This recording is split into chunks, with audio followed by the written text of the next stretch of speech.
Good morning, good afternoon, good evening, beautiful people tuning in. I hope that this message finds who needs to hear it right now.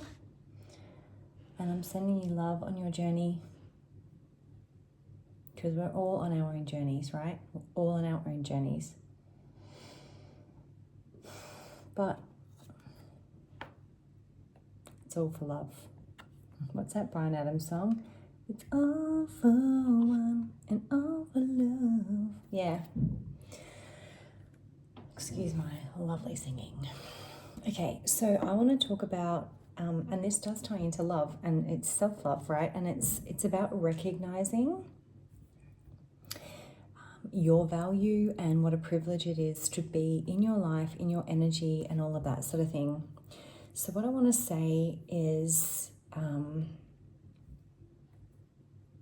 if you're hearing this, this is your sign, your permission. You don't need anyone's permission. You need your own permission.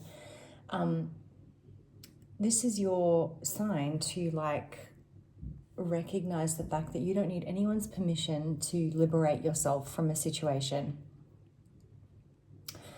You don't need anyone's permission to free yourself, to be free, to be sovereign, to be who you are, to break away from what no longer serves you, okay?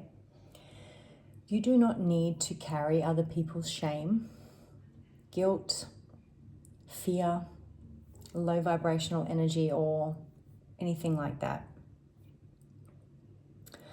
When their karma is served, or when what they give out returns to them, you do not need to then swoop in and rescue. You need to let it be. You need to let it be. Something I've learned the hard way many times. And the more that we don't get it, the more difficult it becomes until we do understand and we do wake up. All right? Sending you love if you've been through that, or sending you love if you're there right now. Sometimes what happens is we are powerful mirrors to other people. So if we hold a lot of light, a lot of love frequency, we can be very powerful mirrors to others. And sometimes they will project quite heavily onto us, so it can be confusing to before you sort of really wake up to sort of differentiate what's yours and what's theirs, okay? But it's not yours. And sometimes what happens is, because of people's deep wounds or choice to stay in a darker place, misery loves company, things like that, they will literally throw down a whole bunch of darkness right in front of you on your path, and then, hope you slip into it and fall into it and think that it's yours and take it on and come down to their level and be like, see, I told you were dark. See, I told you were mucky. It's not even yours. It never was, okay? Step over it, transmute through it, and walk through it. You don't even need to walk through it. It's not yours. You can walk around it if you choose, okay? Rise over it and leave it and give it to God. I've learned some very difficult lessons with a very wounded masculine individual in my life. I'm going to give you a couple of just real life examples that are just so ridiculous that you're just going to be like, yeah, okay. Sometimes you just need to not even respond, not get a rise, not get a reaction, okay, because that's what they want. So this individual is a chef, quite a good chef, with, pretty good cooking skills, I will say. I like my steak cooked well done, so sorry if that offends anyone. And they know it, and they have been, cooking for many, many, many, many years. This individual cooked me a steak and it was rare, okay? Now, when you're a chef, you do not mistake rare for well done. You just don't, especially if you're a higher level. So firstly, it was deliberate. And then they could see that I was very disappointed about it and quite disgusted, but I didn't say anything because I just looked at them as if to be like, well, you know, this person gloats about how skilled they are in the kitchen. And I cut into my steak and it was rare, like it was bleeding, okay? And I sort of just looked at them. I didn't say anything, I just looked at them. So they knew, right? And it was like clearly deliberate to annoy me, to cause an issue, to distract me, to cause chaos. I just got up and put it in the microwave and just let it go. And then, like, you know, they were all in a tizzy about it and like, here, let me put it back in the microwave. And then they turned around and said, oh, well, you know, it's your fault that it's undercooked because you rushed me for dinner. I did not rush this person. They had ample time. They also know how long it takes to cook a well-done steak because they run a restaurant.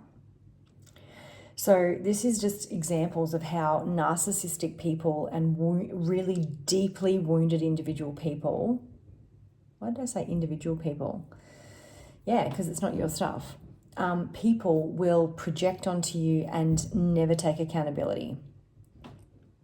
Another example is they were playing the guitar and they dropped the little pick thing into the middle of the guitar, like where the strings go, and this person's quite a large man.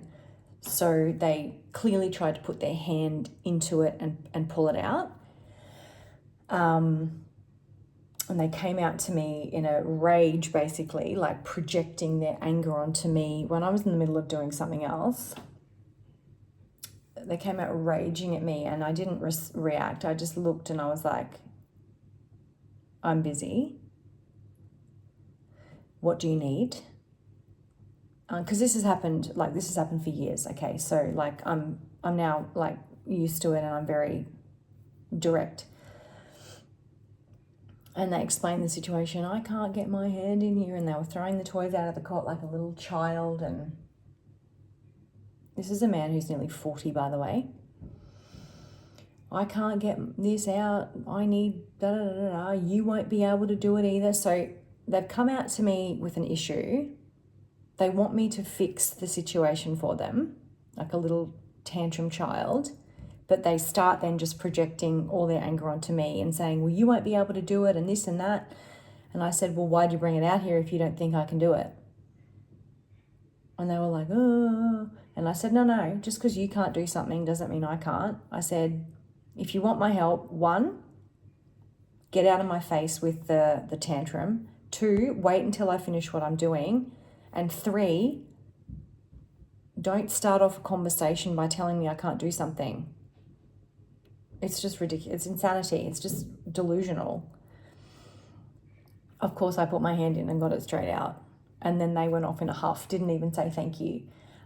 This is why we as empaths and light workers need to cut people like this out of our lives, okay? Because they bring nothing but drama and they intentionally cause drama to make you unstable because they are unstable. You cannot take the bait and you cannot lower your vibration down to their level. So when you realize that you have made, like you're in a karmic lesson and you're not in a place you want to be in, you need to then, really firm boundaries, self-love, self-protection. I saw this quote. I've always kept it in the back of my mind. And I saw it again recently because it's like an image on my phone, a screenshot that I've saved. And it says, better to admit that you walked through the wrong door than to spend the rest of your life in the wrong room. Because if you do, your future will always feel like it's an impending doom, right? But trust me, there is hope. You can overcome it. Some people do and some people don't. So the choice is yours as to whether or not you want to overcome it or not. And this is an example I'll give you, and it's a really, it just cuts like a knife. This, to me, it's just like, oh my God. So I was born into a family where my parents were just toxic, like just they hated each other, but they stayed together and they had children and whatever. This happens to many people who don't choose to heal and move on. Anyway, they were married for 17 years. They divorced just before my grade 12 final exams.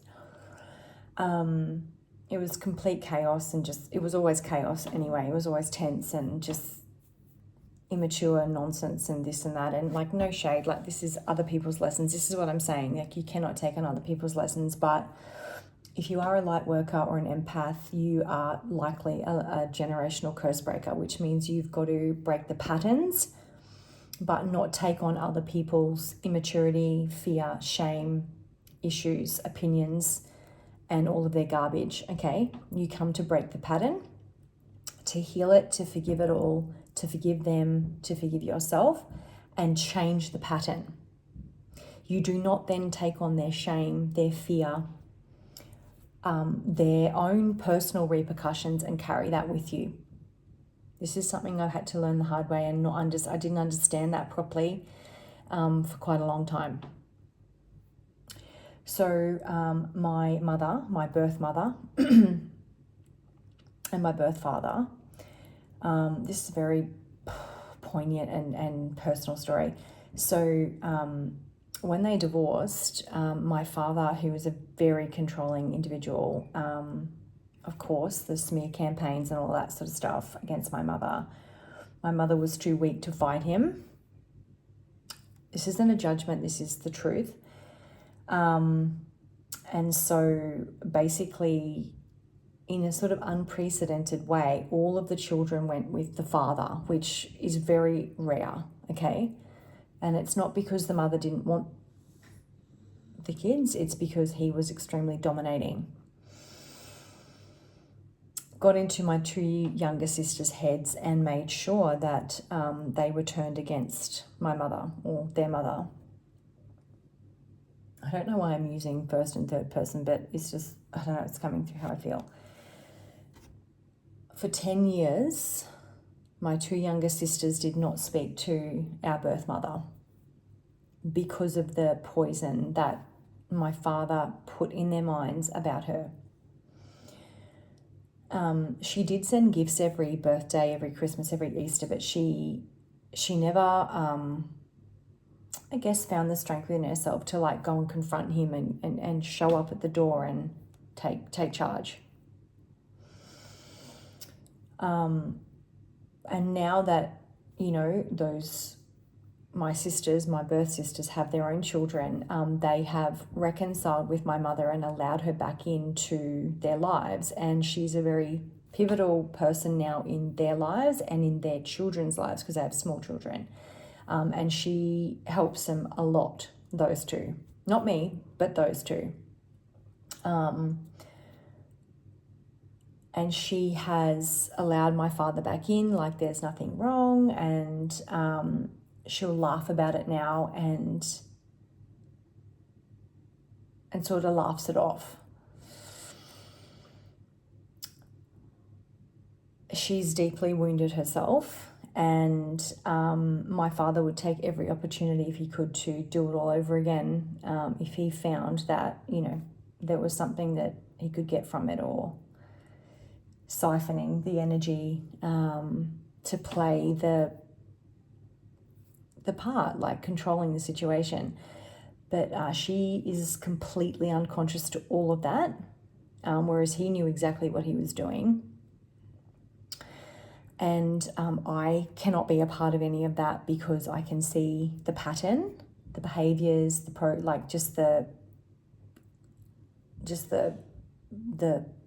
trauma and the dysfunction of it all. No shade, like I've forgiven it all, but I can't be a part of that because I came to break that. And part of that has been with the person that I've been with children, and how difficult it's been because I've had to fight to break the pattern. And it's been very hard because it's been years and years and years trauma for me, trauma for my parents, generational trauma from like their parents and their like the issues of that. So if you truly want to make a change, you have to make different choices, and you cannot follow that. You have to be the black sheep, and you will be. And you know what?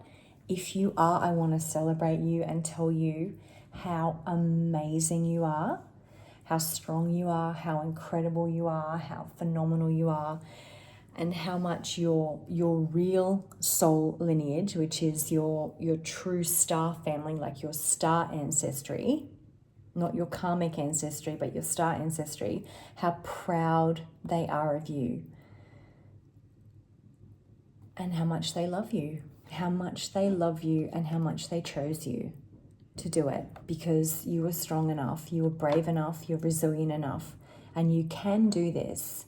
You can and you will. You can and you will. You are. You're doing it. So I just want to send you so much love. And I'm going to pull one of these Joyful Abundance cards. I left this out on top from last time. It says, I believe in miracles and consciously allow them into my life. Allow them to unfold in my life. That in itself is just beautiful.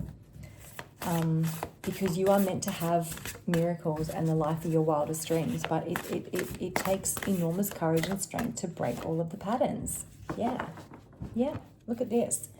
Resounding success shines through all I do. Yeah, you will be successful. You will be successful. You are successful in doing this. You don't have to carry it on. You don't have to take other people's stuff on, even though your journey's been really hard and, you know, you're all about love and light and this and that. Breaking patterns and breaking chains that are enormously difficult means choosing better for yourself and your children and your future lineage. It doesn't mean that you have to then carry the shame and the pain and the fear and the negativity and the low vibration of what you are leaving behind from breaking that pattern. You are not responsible for other people's consequences. You are not responsible for what God has then planned for them. You must leave it all behind and you must carry on. You must carry on to your success. Okay? So I really hope that if you're hearing this message, you get something out of it, because you're incredible and you probably don't even know it. Sending you lots of love and have a great day.